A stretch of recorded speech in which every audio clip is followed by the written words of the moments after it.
자, 안녕하십니까. 파생왕 송 대표입니다. 2024년도 3월 4일 현재 시간 13시 15분을 지나고 있습니다. 자, 이번 주 시장 이야기 한번 나눠보려고 하는데요. 먼저 지난주에 있었던 뉴욕 증시부터 짚어보고 설명드리도록 하겠습니다. 뉴욕 증시는 전장 대비해서 90포인트가 오른 0.23%가 오른 39,087포인트에서 상승 마감했습니다. 변동성 자체에서 놓고 보시다시피 강보 합권에서 마무리가 됐는데요. 여전히 지금 보시면 최근에 캔들에서 나타난 특징이 아래 꼬리가 계속해서 좀 올라옵니다. 그러니까 여전히 좀 받치는 힘, 밑에서 떨어질 때 받치는 힘이 계속해서 시장을 좀 자극하는 측면이 있는 것으로 보여지고요. 눈에 띄는 거래량이 수반되는 움직임은 분명히 아니긴 한데, 그래도 분위기적인 측면에서 그 흐름이 끌어올려지는 현상을 보여주는 것 같습니다. 여기서 말씀드리는 분위기라고 하면 어떤 측면이 있냐면 나스닥의 부분인데요. 지난 주말 나스닥은 전장 대비해서 183포인트가 올랐고 1.14%로 상승 마감했습니다. 16,000선을 넘었고 이제 고점을 다시 한번 갱신을 하면서 이렇게 됨으로써 뉴욕 3대 지수는 모두 다 S&P 500, 다우지수, 나스닥 모두 고점을 갱신하게 됐습니다. 자, 이로써 3대 지수들이 모두 고점을 갱신을 하면서 현재로서 키 맞추기는 완료가 됐다고 볼 수 있는데, 지금 유심히 보시면 나스닥은 이제 와서 고점을 한번 터치업을 했고, 그다음에 다우지수는 넘어간 지가 좀 됐고요. 이건 월봉입니다. 참고로 여러분. 넘어간 지 좀 됐고, 그 다음에 S&P 500도 넘어간 지 좀 됐습니다. 한 달 정도에서 약 2달 정도의 차이를 보이고 있는데, 그 흐름을 급격하게 끌어올리면서 분위기를 만들어내고 있습니다.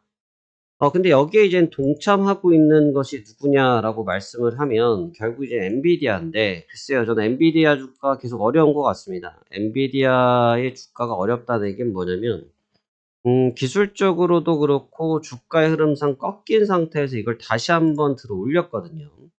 다시 한번 고점을 들어 올리면서 이 나스닥 지수를 들어 올려주는 현상을 만들어냈는데, 피로감도 있고 확실히 중간에 쉬어갔던 기간도 있고 매물 소화도 급격하게 해줬음에도 불구하고 주가에 치고 올리는 힘이 여전히 좀 살아있다. 물론 있죠. 살아있는 힘이 있을 수밖에 없죠. 왜? 하단부 이미 올 초부터 해서 올려놨던 힘이 있으니까 존중은 해주긴 하겠습니다만, 계속해서 좀 뭔가 시장을 붙들어내기 위해서 억지성인 부분도 없지 않냐라고 생각이 듭니다.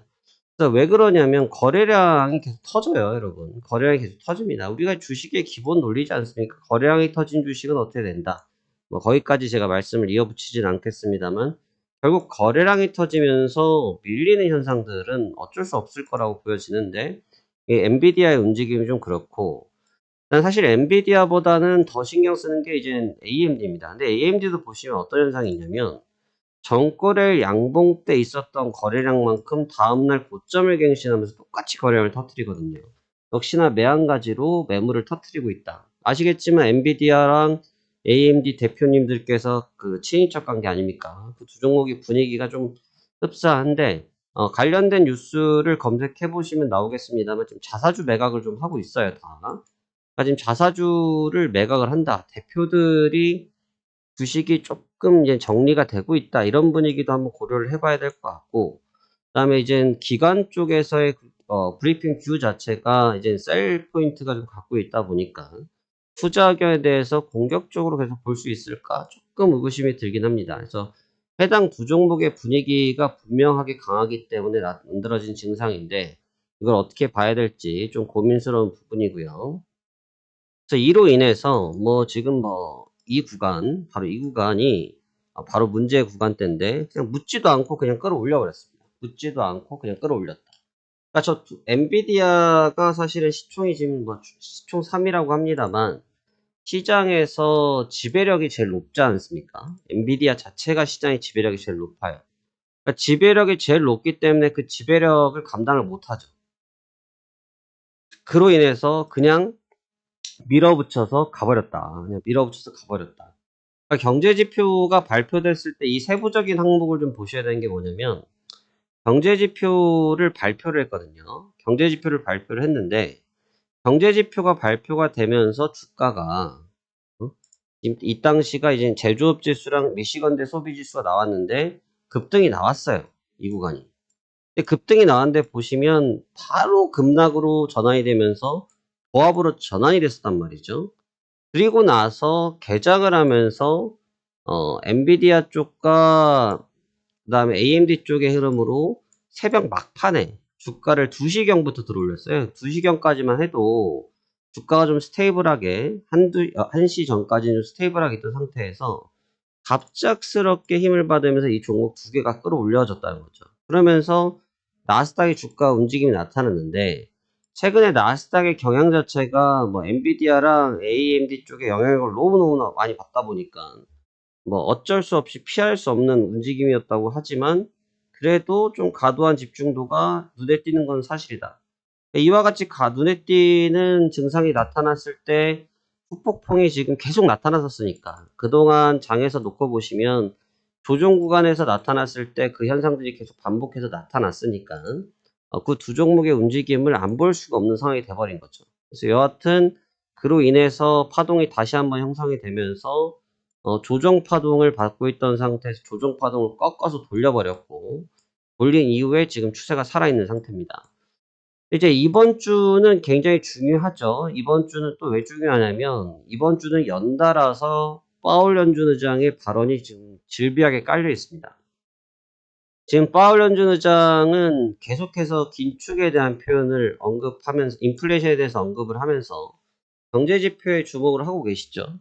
근데 이제 파월 연준 의장이 지금 말하는 부분들, 그 다음에 지난주에도 나왔던 연준 이사들이 말씀하셨던 부분들은 사실 매한가지인 것 같아요. 네, 매한가지입니다. 뭐 달라지는 멘트가 없어서 할 얘기가 없어요. 그러니까 연준 쪽 의장들의 발언들 동의를 하니까. 그리고 경제 지표도 사실은 뭐 PC도 마찬가지고, 대체적으로 지표가 연준 쪽에서 보고 있는 측면들을 흘러가고 있기 때문에 조기 임상에 대한 금리 인하에 대한 기대감들은 많이 소멸됐고, 시장도 이젠 내성이 생긴 것 같습니다. 근데 그 내성이 생긴 부분들을 사실 시장이 충격으로 받아들이는 것이 아니고, 기업의 주가의 움직임을 그 상황이 희석되어 버리다 보니까 판단하는 데 있어서 어려움을 좀 겪고 있다라고 볼 수 있어요. 근데 우리가 그동안 2월달 장에서도 그랬고 1월달 장에서도 그렇습니다만, 파월 연준 의장이 나오고 나서 FOMC가 나오고 나서 시장이 좋았던 적은 없었거든요. 그러니까 그 측면을 봤을 때 한 이번 주에 파월 연준 의장의 발언을 지난주에 연준이사들의 발언들처럼 그냥 스킵해버릴 수 있을지, 덮어버릴 수 있을지는 장담하기가 어렵다는 거죠. 이제 거기서 왜 장담하기가 어렵다는 얘기를 하냐면, 엔비디아가 $800 쪽에 안짝에 있었을 때는 사실 어느 정도의 조정의 빌미가 있었던 상태이기 때문에 고가 이후에 매물 소화 과정, 이렇게 이제 평가하기가 좋았던 상황이었거든요.